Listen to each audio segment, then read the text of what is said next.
Welcome to the deep dive. Today we're diving into Transform Your Habits by James Clear. And we're going to be putting a think and act locally spin on it. We all want to make those positive changes, right? But how do we actually make them stick? And better yet, how can we make sure those changes benefit our community? So that's what we're going to dig into today. That's a fantastic goal. It's really interesting how this book, while it's all about personal growth, it actually gives us a blueprint for community action, too. Clear's framework is really adaptable in that way. Oh, yeah, absolutely. Okay, so Clear talks about the 3 R's of habit change. Reminder, routine, reward. I get the basics, but how do we actually bring this home? How do we make it local? Okay, let's reimagine those R's then. Instead of just any reminder, what if it's seeing your neighbor, just walking to the farmer's market on a Saturday morning, and that sparks the thought, hey, I could do that too. Right. And then the routine, it becomes about supporting those local businesses. And the reward, well, you get that fresh, delicious food, but you also get a stronger sense of community connection. Oh, I like that. So the reward actually becomes kind of multi-layered, right? It's not just about personal satisfaction anymore. It's about actually contributing to a more vibrant local economy too. Exactly. You hit the nail on the head. And that's where the real power of thinking locally comes in. We often get so caught up in just our individual gains. But if we shift that perspective even a little bit, those gains can actually ripple outwards. That actually makes me think of Clear's emphasis on starting small.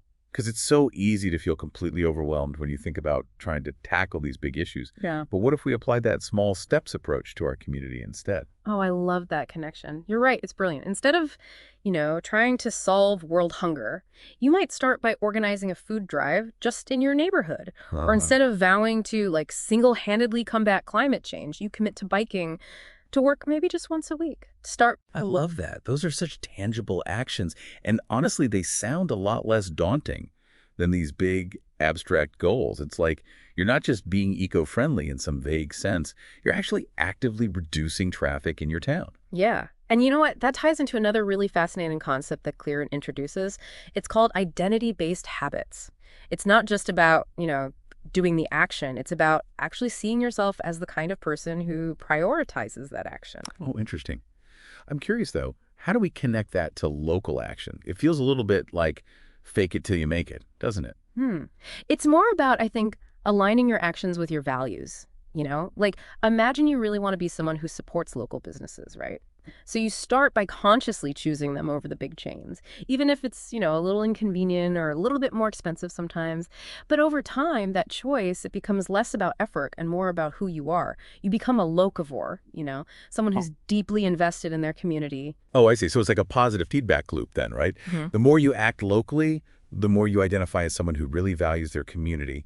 And that just makes it easier to keep doing those actions. That's precisely. You got it. And that's where we see the potential for real, lasting change. Makes sense. Now, Clear also talks about keystone habits. Those habits that sort of create a ripple effect of positive change, What might those look like in a local context? Okay, well, let's say you decide to make a habit of walking to do your errands instead of driving, right? Right. That one shift can actually lead to so many benefits, like you're getting more exercise, you're reducing your carbon footprint. And you know what? You also become more aware of your surroundings, which might lead you to discover a new local shop or even just connect with your neighbors more. Oh, wow. So one seemingly small habit can actually contribute to a more walkable and a more vibrant and connected community.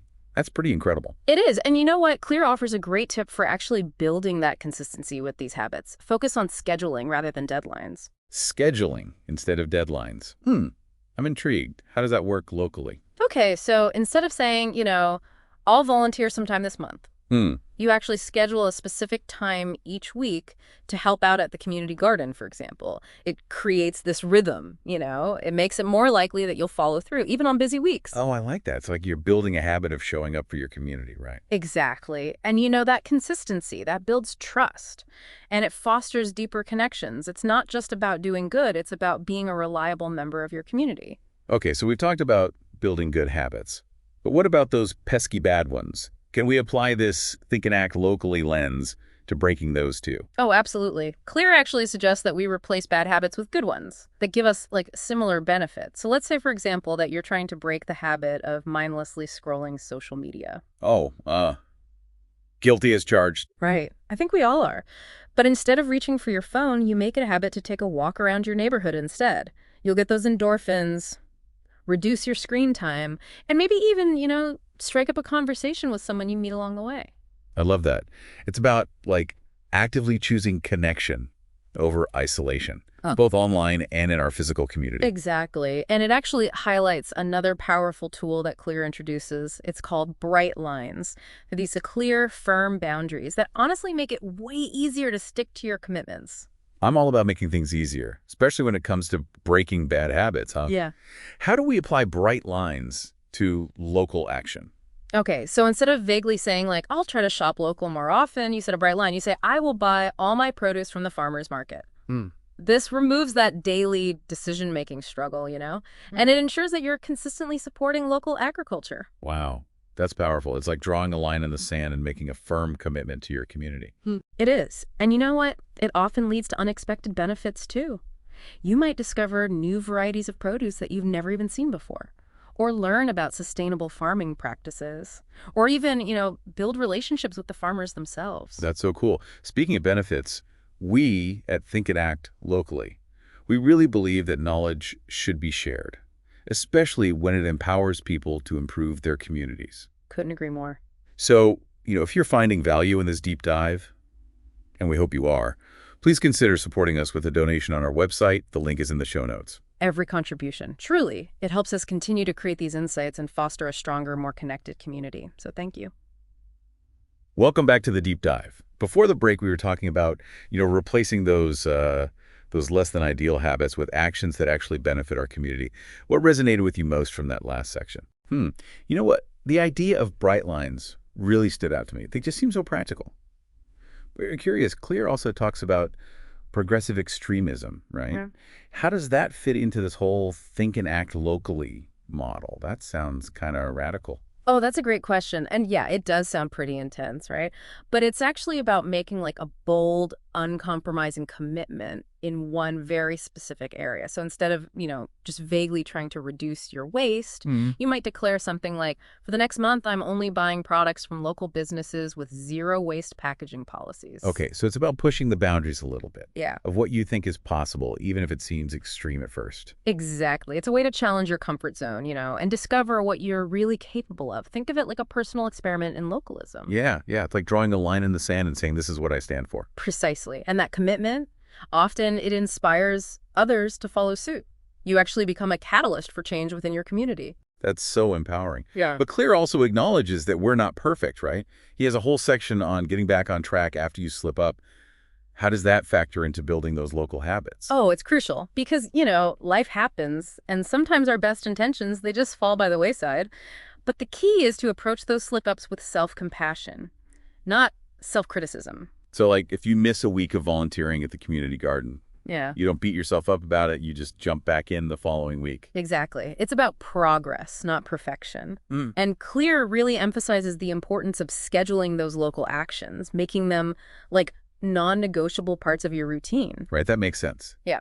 But what if, you genuinely don't have time for a full hour of volunteering one week? Well, Clear actually advises honoring the schedule even in small ways. Yeah. So if you can't spare the full hour, spend 15 minutes weeding or watering. It's about maintaining that commitment and, proving to yourself that you can follow through. Yeah, like that. It's like those small acts of service are like deposits in your community bank. I love that analogy. And you know what else Clear recommends? Finding an accountability partner. Someone to share your local goals with, and encourage you along the way. Yeah. It could be a friend, a neighbor, or even someone you volunteer with at the community garden. Just knowing someone's cheering you on can make a big difference. It's about leveraging the power of community support to fuel those individual actions. And finally, Clear talks about designing your environment for success. How do we translate that to a local context? This is where it gets interesting. Instead of surrounding yourself with, like, tempting treats that sabotage your healthy eating goals, you might fill your fridge with local produce from the farmer's market. Brilliant. Or instead of having your car keys super accessible by the door, you keep your bike helmet and lock there instead, making it the easier, more appealing choice. Right. So it's about creating an environment that kind of naturally nudges you towards those local actions. Exactly. And that same principle, it applies to community design too. No. If we want to encourage people to shop locally, We need to make those local businesses easily accessible and appealing. So like well-maintained sidewalks, bike paths, vibrant storefronts, those could be seen as environmental cues for supporting local businesses. Precisely. It's about creating a community landscape that naturally fosters those positive choices. It's so fascinating how Clear's framework, which is often applied to, just individual growth, can be so seamlessly adapted to community action. It is. And it underscores how individual choices, when aligned with that think and act locally mindset, can create this ripple effect of positive change. Speaking of positive change, we at Think and Act Locally, we're dedicated to empowering people like you to make a difference in their communities. And if you're enjoying this deep dive and want to support our work, please consider making a donation. The link is in the show notes. Your contribution, no matter how small, helps us continue providing these insights and fostering a stronger, more connected community.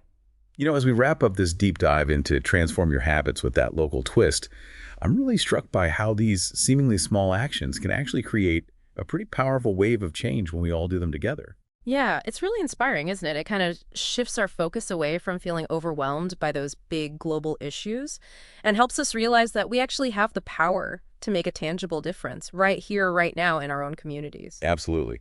Clear talks about the compound effect of habits, right? How those small, consistent actions, they accumulate over time. I wonder what the compound effect of thinking and acting locally could actually look like. That's a great question. Well, just imagine a neighborhood where everyone commits to just one local habit change. Okay. Maybe it's walking to the bakery instead of driving, or volunteering just an hour a month at the community center, or even just, striking up conversations with their neighbors more often. I don't like that. All of a sudden, you have less traffic congestion, there's a stronger sense of belonging, and the local economy is way more vibrant. It's like this beautiful domino effect. It really is. And it all starts with that individual choice, right? To show up, to make those small but consistent efforts to invest in your community. Clear's book gives us a great framework. But ultimately, it's up to each of us to decide what thinking and acting locally really means in our own lives, right? What resonates with us? What unique skills or passions can we each bring to the table? Yeah, and that's the most exciting part. There's no one-size-fits-all approach here. It's about finding those actions that feel authentic to you and sustainable, something you can actually stick with. Totally. Maybe for one person, it's organizing a neighborhood cleanup. And for someone else, it's all about supporting local artists. It's about finding your own unique way to contribute to the tapestry of your community. And remember, even those small actions can create those ripples. That conversation you strike up with a stranger at the farmer's market could lead to a new friendship or a collaboration or even, spark a whole community-driven initiative. You never know.